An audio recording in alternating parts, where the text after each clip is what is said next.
Hello बच्चों, welcome back once again आपकी अपनी क्लास डीएमसी। कैसे हैं? बढ़िया, फर्स्ट क्लास। तो स्टार्ट करते हैं आज की क्लास चैप्टर क्वाड्रेटिक इक्वेशन के एक नए कॉन्सेप्ट के साथ। क्या है वो? That is nature of roots of a quadratic equation को फाइंड करना। लास्ट वीडियो पर हमने आपको रूट्स फाइंड करना सिखाया था कि कोई भी एक क्वाड्रेटिक इक्वेशन होती है उसके रूट्स को हम लोग फाइंड करते हैं या तो स्प्लिटिंग मिडिल टर्म से या फिर क्वाड्रेटिक फॉर्मूले से। लास्ट वीडियो में जो था वो था क्वाड्रेटिक फॉर्मूले की हेल्प से nature of roots means roots को निकालना सिखाया था। Minus B plus minus B square minus 4ac upon 2a। इसकी हेल्प से हमने उस क्वाड्रेटिक इक्वेशन की स्टैंडर्ड फॉर्म क्या होती थी? That is ax square plus bx plus c is equal to 0। और इसको हम लोग क्या बोलते थे? That is quadratic formula. इसका ओरिजिनल नाम क्या था? Yes, that is Sridharacharya formula. तो लास्ट वीडियो में हमने आपको इस फॉर्मूले की हेल्प से उस क्वाड्रेटिक इक्वेशन के रूट्स, जिसके और नाम होते हैं सॉल्यूशन, वैल्यू या जीरो, निकालना सिखाया था, जिसकी आपने अच्छे से प्रैक्टिस कर ली होगी और नोट्स बना लिए होंगे। अब क्या करना है? हमको नेचर ऑफ रूट्स निकालना है। मींस क्वेश्चन को सॉल्व करने से पहले, मतलब उनके रूट्स निकालने से पहले हमें ये चेक करना है कि क्या उस इक्वेशन के रूट्स निकल सकते हैं या नहीं निकल सकते। वो कैसे? उसके लिए हम इसकी वैल्यू को देखेंगे। सिर्फ ये बी स्क्वायर माइनस 4ac, सिर्फ इसकी वैल्यू को चेक करते हैं। ठीक है, अब इसका एक नाम भी होता है जिसको हम लोग डी बोलते हैं, और इसका पूरा नाम होता है that is discriminant. The full name of this is discriminant.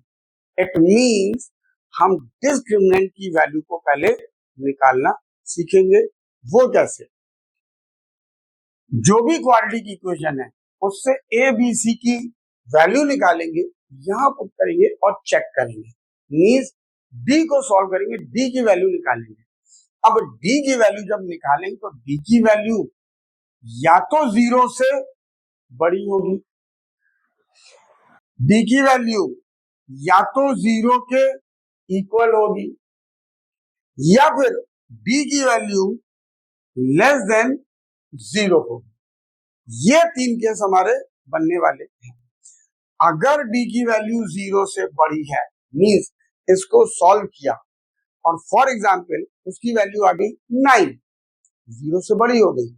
इस केस में अगर डी की वैल्यू 0 से बड़ी है, देन जो आपके रूट्स निकालेंगे, अगर जरूरत है या क्वेश्चन में कहा गया है, तो जो रूट्स होंगे वो आपके रियल होंगे एंड इक्वल होंगे, राइट? नो, अनइक्वल होंगे।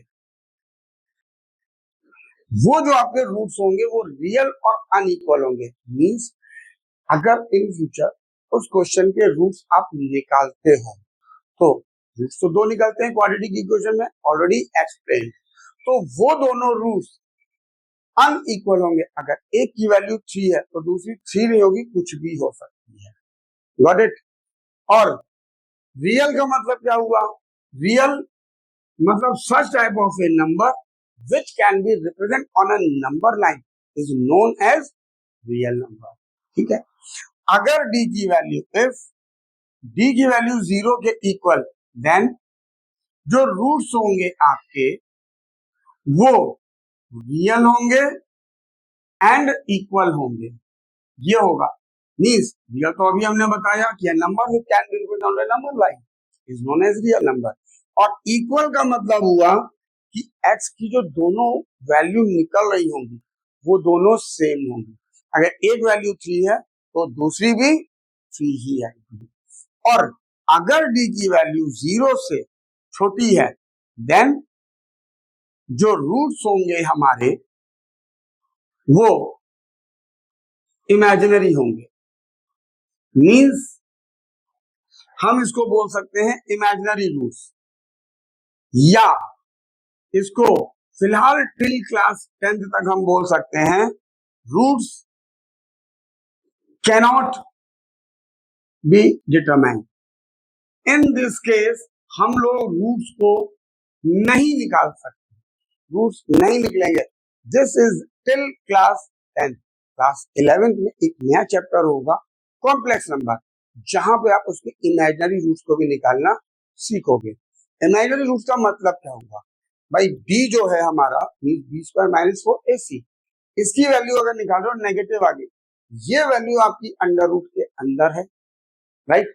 जैसे अब इस फॉर्मूले को आप ऐसे भी लिख सकते हो x is equal to -b plus minus under root b upon 2a। अब ये भी हो गया, क्यों भाई इसकी वैल्यू हमको पता चल गई, that is equal to b, right. तो आप ऐसे भी लिख सकते हो। तो अगर d की वैल्यू नेगेटिव आ गई तो नेगेटिव का स्क्वायर रूट तो आपने निकालना सीखा ही नहीं है, तो इसके रूट तो निकलेंगे ही नहीं। That's why roots can not be determined, right. तो फाइनली आपकी 4 कंडीशन आपको मिल गई। अगर d की वैल्यू 0 से बड़ी है तो यहाँ पे जो रूट्स होंगे वो क्या होंगे, रियल एंड अनइक्वल, पहली कंडीशन। दूसरी कंडीशन, अगर d की वैल्यू 0 के इक्वल है तो क्या होंगे, रियल एंड इक्वल। एंड तीसरी कंडीशन, अगर ये दोनों मिक्स हो गए तो इस केस में रियल रूट्स होंगे, मींस दोनों रूट्स की वैल्यू तो निकलेगी, अब इक्वल है या नहीं। वो क्वेश्चन में अगर कहा गया है कि find the nature of root, तो आप इतना सॉल्व करके छोड़ देंगे। अगर कहा गया इफ रूट्स एग्जिस्ट, मतलब इन तीनों में कोई भी कंडीशन है, देन फाइंड द रूट, तब आप सॉल्व करोगे। कैसे, या तो इस फॉर्मूले की हेल्प से या स्प्लिटिंग मिडिल टर्म, इन दोनों में से जो आपको सबसे अच्छा आता हो, तो आप बता सकते हो कि वो इक्वल है या unequal. And the last one, अगर d की वैल्यू 0 से छोटी है तो कैनॉट बी डिटरमाइंड। ये आपका मेन नेक्स्ट टॉपिक का कॉन्सेप्ट है, जिसमें आपको नेचर ऑफ रूट्स को फाइंड करना है, जिसकी आपको प्रैक्टिस करनी है कुछ नए और अच्छे एग्जाम्पल्स के साथ, जिसका वीडियो लेके हम बहुत जल्दी आपसे मिलेंगे। तो तब तक के लिए आप इनकी प्रैक्टिस कीजिए, इसके कॉन्सेप्ट को, और नेक्स्ट वीडियो का वेट, जिसको हम बहुत जल्दी लेके आते हैं। तब तक के लिए till then take care, bye bye to all of you.